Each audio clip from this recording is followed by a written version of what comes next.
So there's something I need to tell you guys. Where do I even start? We might as well go back to the beginning. So back in August, when I first signed my contract to come play for Politechnika Gdańsk in the EBLK of Poland, it wasn't long after I signed that I remembered something that's kind of important. My grandpa was Polish. This is on my mom's side. Her father was 100% Polish, which makes my mom half Polish and makes me a quarter Polish. And so that kind of got me thinking, and I was talking to my agent, and we realized that I might be able to apply for Polish citizenship. And so I was super excited about that. As a professional athlete, having a European passport can be like a game changer. And so my mom and my grandma started looking for documents that would help prove my citizenship by descent. And it was in the midst of those documents that we found a letter. There were actually a couple different letters, but this one was super intriguing because it was actually a letter that my grandpa had received from his cousin in Poland. And so I believe sometime after he retired, he actually did a bit of digging and found his cousins in Poland and was communicating with them, and they had sent a few letters back and forth and sent some pictures, and I found this letter. Well, my grandma found it, who sent it to my mom, who sent it to me. So I figured I might as well try and contact her, and that, my friend, is where this adventure began. So I actually kind of procrastinated sending this letter for a few months. I think I was a little bit nervous to send it. Also, season was super busy and I just kept procrastinating it. But once January hit, I was like, okay, Ruth, you only have like a few months left in Poland. You better send this letter or you're never gonna have a chance to actually meet your relatives. And so on January 10th, I wrote her a letter. I was like, hello, I am the granddaughter of Michał Kap. It's pronounced Sup here in Poland, but in Canada, it's Cap. Anyways, so I just kind of explained that I'm a professional basketball player and I'm currently playing for Politechnika Gdańsk, and basically just said that I would love to have a chance to connect with them if possible. And so I left my email and my phone number and then obviously my address. I was like, please just contact me any one of these ways. I look forward to hopefully hearing from you. And I just sent it off. So I was just like waiting to hear a reply. Wasn't sure if she was gonna send me a letter back or call me or whatever. And it was funny because I was just actually out on a walk in the Gdynia Cliffs one day and I just thought, I was like, oh, I wonder if she got my letter yet. And literally 5 minutes later, not kidding, I get a call and I was like, oh, this is like a Polish number that I don't know. Like, maybe it's her. So I pick up and I was like, hello, and it was her. There was one minor problem. She didn't really speak any English, so it was a bit of an awkward phone call because I was like, yes, to Ruth, which is like, I am Ruth, and she was like, yes, to Maria. And so we knew we had the right person on the other end of the line, but we couldn't communicate anything, which was a bit of a problem. And so eventually I was like, okay, friend, call back, translate, friend. I was just trying to communicate that I'm gonna get a friend to translate and I'll call her back. And so after that, she actually texted me, which was a lot easier because I was able to use Google Translate. And so I just translate a message, like, I'll call you back with my teammate tomorrow who can translate. And she's like, okay, great. That afternoon was actually kind of cool because she was texting me just some like pictures of her family and her kids and herself.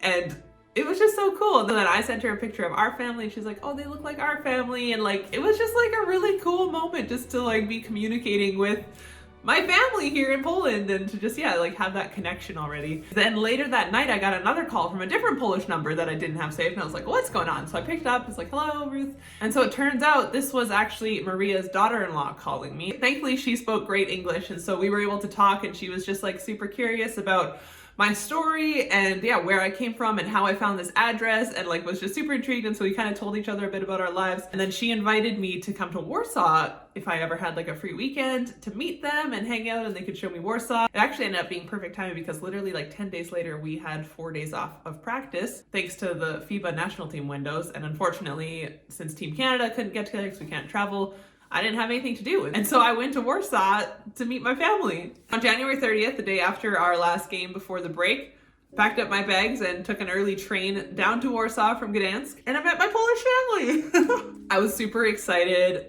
and also a bit nervous. I mean, you're just like gonna meet people, you don't know what they're gonna be like. But honestly, everything turned out so great and it was just like one of the coolest experiences I think that I'll ever have in my life. They were there to pick me up from the train station. They actually even had like a bouquet of flowers and a little sign with my name on it that their 2-year-old daughter had colored for me, which just like made me feel so warm and welcome right away. That was so awesome. And then we went back to their place. We hung out for a little bit. We had some delicious Polish food for lunch. And then they took me downtown Warsaw and showed me around a little bit. They took me to the Palace of Culture and Science, which when you go to the top, there's an amazing lookout over the whole city. So that was cool. Got to see Warsaw from all angles. And it was an amazing view, despite even being pretty cloudy that day.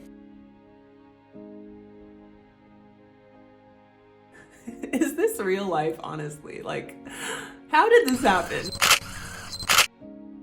And then we went to Łazienki Park, which is super beautiful, and it honestly was like magical in the snow. It was really pretty. And as we walked around, my cousin Christian was kind of explaining the history of like Warsaw and how pretty much everything has been rebuilt from the war and just like all the history there, which was super interesting and super fascinating. And that was such a unique experience to like have my own cousin explaining to me like the history of Poland and like World War II and everything. I feel like it just connected the dots of like what I knew already in such a deeper and more meaningful way, especially when it's like, man, this is my own family. Like they had to go through this, and like, it's crazy, honestly. After that, we went back home and just kind of hung out and relaxed for the rest of the evening. It was so cool to just kind of like share our life stories and ask questions and learn more about each other. And kind of as we talked, we like would piece together the family tree and like talk about other relatives and like figure out where they fit in. Before the night ended, I even got to video chat with Maria herself, and thankfully Dominika and Christian were there to translate for me. And so we got to talk a little bit, and she was showing me pictures that my grandpa had sent her. And so I was trying to like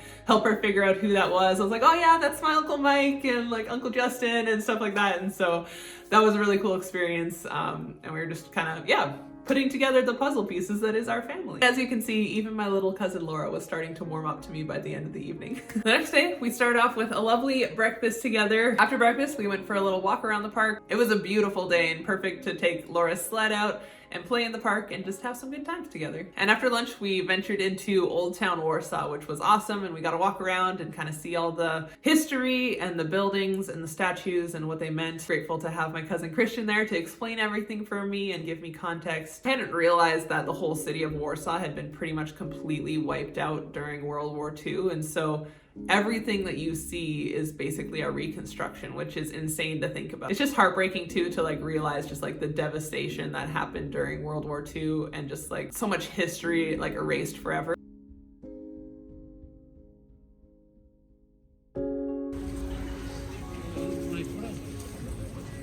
This is so good. We got some hot chocolate and walked around a little bit. The old town was still beautiful, even though it is a reconstruction. I love all the different colored column houses, and the market square was really beautiful, although it's like a pandemic right now, so it doesn't look as normal as it usually does, but there was still some people like serving food and snacks, and you could get some hot drinks if you wanted to. And so it was still a really neat experience. It was a pretty chilly day though, so we didn't walk around too long, kind of did the loop and then headed back home because we were freezing, it was windy. And we just hung out again for the rest of the night, had some food, watched a movie, and it was a good time. The next morning was pretty low key. Christian had already gone to work because he works for a local TV station, so he left super early, and so it was just me and Dominika hanging out. And before I knew it, it was time for me to catch my train back to Gdansk. So Dominika dropped me off at the train station and I came back here. And so that's the story of how I met my relatives in Poland. But wait, the story is not over yet. As you may have noticed, I have not met Maria yet, which she seems like obviously a pretty crucial part to this whole story, and I want to meet her. So my hope is after the season, I'm going to go down to Bieszczady with Dominika and Christian, and we're going to visit Maria, and there might even be some other like relatives showing up. I'm not entirely sure, but